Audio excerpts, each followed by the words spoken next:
খুবই কম বাজেটে ছোট একটি ব্লুটুথ ইন ইয়ার হেডফোন, যেটার সাইজ ছোট্ট একটি চার্জারের মাথার সমান। এবং এটা যখন আপনি আপনার কানে ব্যবহার করবেন, বাইরে থেকে দেখে বোঝার উপায় থাকবে না আপনার কানের ভিতরে কোনো হেডফোন আছে। ছোট্ট এই ইন ইয়ার ব্লুটুথ হেডফোনটিতে কী কী ফিচার থাকছে, কোথা থেকে কিনবেন, আসলে কত টাকা দাম পড়বে, সাউন্ড কোয়ালিটি কেমন হবে, অসুবিধা কী কী থাকছে, বিস্তারিত সব কিছু আজকে ভিডিওতে পাবেন। এরকম ইন্টারেস্টিং গ্যাজেট রিভিউ প্রতিদিন পেতে অবশ্যই আমাদের চ্যানেলটি সাবস্ক্রাইব করে দিবেন।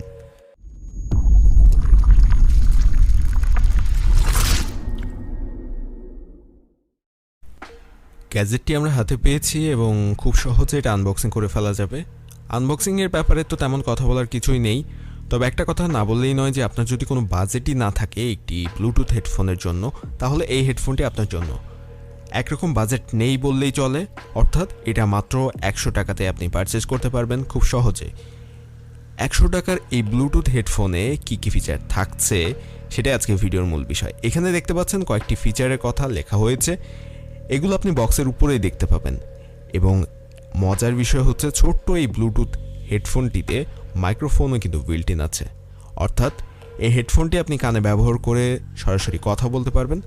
এবং এই সাইডে এই ব্লুটুথ হেডফোনটি সম্পর্কে আরও কিছু তথ্য দেওয়া আছে, আর সামনের দিকটা তো আমরা আগেই দেখে নিয়েছি।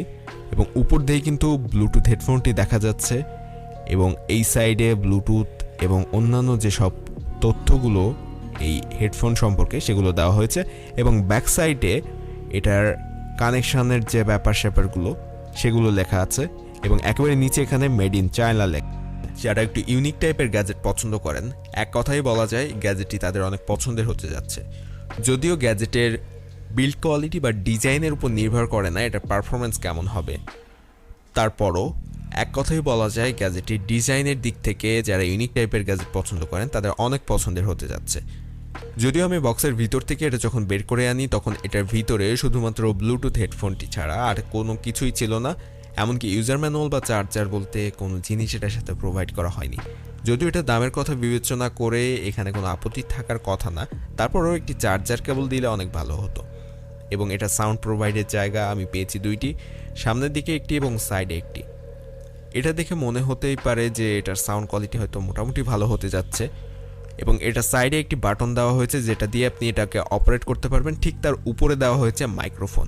যদিও মাইক্রোফোনটি নিচের দিকে দেওয়া হতো তাহলে হয়তো ভয়েস কোয়ালিটি কিছুটা ভালো যেত অপর প্রান্তের মানুষের কাছে। এবং এটা ঠিক নিচের দিকে একটি চার্জার পোর্ট দেওয়া হয়েছে, যেটাকে আমরা বলি চিকন পিনের চার্জার। যদি এখানে এই চিকন পিন ব্যবহার না করে যদি মাইক্রো ইউএসবি ব্যবহার করা হতো তাহলে মনে হয় আর একটু ভালো হতো। তারপরও এটা যে মিনি সাইজ বা কম্প্যাক্ট সাইজ, ছোট্ট একটি সাইজ করেছে, তার জন্য এই চিকন পিনই মনে হয় বেটার ছিল, তার জন্য এটাই ব্যবহার করা হয়েছে। যাই হোক, এটার বিল্ড কোয়ালিটি এবং ডিজাইন আমার কাছে যথেষ্ট ভালো লেগেছে, আর এটার ব্লুটুথ রেঞ্জও ভালো ছিল। এবং এটা যখন আমি কানে ব্যবহার করেছি তখন পুরোপুরি কানের ভিতরেই ছিল, বাইরে থেকে ততটা বোঝা যাচ্ছিল না। যাদের চুল লম্বা আছে তারা পুরোপুরি এটা ঢেকে দিতে পারবেন কানের উপর থেকে।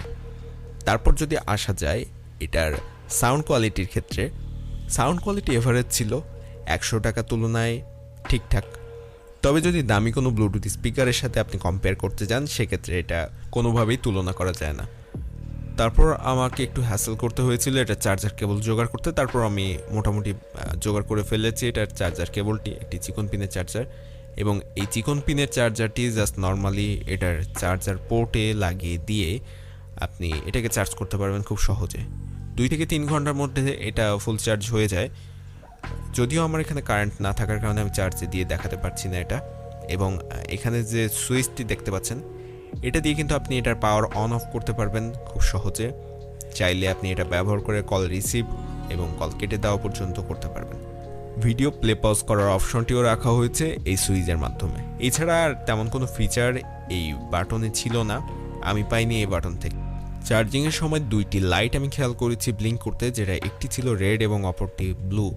রেড এবং ব্লু কালারের লাইট ব্লিঙ্ক করা ছাড়া আর তেমন কিছু এটাতে ছিল না। এবং চার্জ হতে পুরোপুরি ফুল চার্জ হতে সময় লেগেছে প্রায় 3 ঘন্টার মতো। যদিও এই ছোট্ট হেডফোনটি তেমন কোনো ফিচার এটাতে ছিল না স্পেশাল, তবে এটার সাউন্ড কোয়ালিটি আমার কাছে এভারেজ মনে হয়েছে। এবং এটাতে কোনো ধরনের বেজ ছিল না। আপনি যদি বেজ লাভার হয়ে থাকেন, আপনার যদি মিউজিকের ক্ষেত্রে বেজ অনেক বেশি ইম্পর্টেন্ট হয়ে থাকে, তাহলে এই ব্লুটুথ হেডফোনটি আপনার জন্য না। কারণ এটাতে কোনো ধরনের বেজ আমি পাইনি এবং এটা শুধুমাত্র সাউন্ড শুনতে পাবেন, অর্থাৎ 100 টাকার হেডফোনে আর তেমন কি দিবে। তবে এটা যেটার জন্য আমার ভালো লেগেছে সেটা হচ্ছে কম্প্যাক্ট সাইজ, ছোট্ট একটি মিনি সাইজ, কানের ভিতরে দিলে সম্পূর্ণ কানের ভিতরেই থেকে যাচ্ছে এবং বাইরে থেকে দেখে বোঝার কোনো উপায় থাকবে না। যদি না আপনার চুলগুলো একটু লম্বা হয় উপর দিয়ে ঢেকে দেন, তাহলে কিন্তু বোঝাই যাবে না আপনার কানের ভিতরে কিছু আছে। সাইড থেকে খুব ভালোভাবে খেয়াল না করলে এটা বোঝাই যাবে না আপনার কানের ভিতরে কিছু রাখা আছে। এমনকি আপনার সামনে থেকে বা পিছন থেকে যদি কেউ খেয়াল করে, এটাকে দেখতে পাবেই না। তো এটা কানের ভিতরে এরকম ছোট সাইজের জন্যই যদি আপনি ব্যবহার করতে চান তাহলে ঠিক আছে, কিন্তু আপনি যদি ভালো সাউন্ড কোয়ালিটির জন্য এটা ব্যবহার করতে চান সেক্ষেত্রে আমার মনে হয় না এটা আপনার জন্য উপকারী হবে। যদিও এটার চার্জারের জন্য আমার একটু হ্যাসেল করতে হয়েছে, তবে আশা করা যায় পরবর্তীতে এটার সাথে চার্জার প্রোভাইড করবে তারা। এবং এই গ্যাজেটটি আপনাদের কেমন লেগেছে অবশ্যই কমেন্ট বক্সে জানিয়ে দিবেন। ব্লুটুথ হেডফোনটির পারচেস করার লিঙ্ক অবশ্যই আমি ডেসক্রিপশনে দিয়ে দেবো, চাইলে সেখান থেকে পারচেস করতে পারেন, অথবা চাইলে যে কোনো অনলাইন মার্কেট থেকে এটা পারচেস করে নিতে পারেন মাত্র 100 টাকাতে। আর ভিডিও যদি ভালো লেগে থাকে অবশ্যই চ্যানেলটি সাবস্ক্রাইব করবেন এবং লাইক দিতে ভুলবেন না এই ভিডিওতে।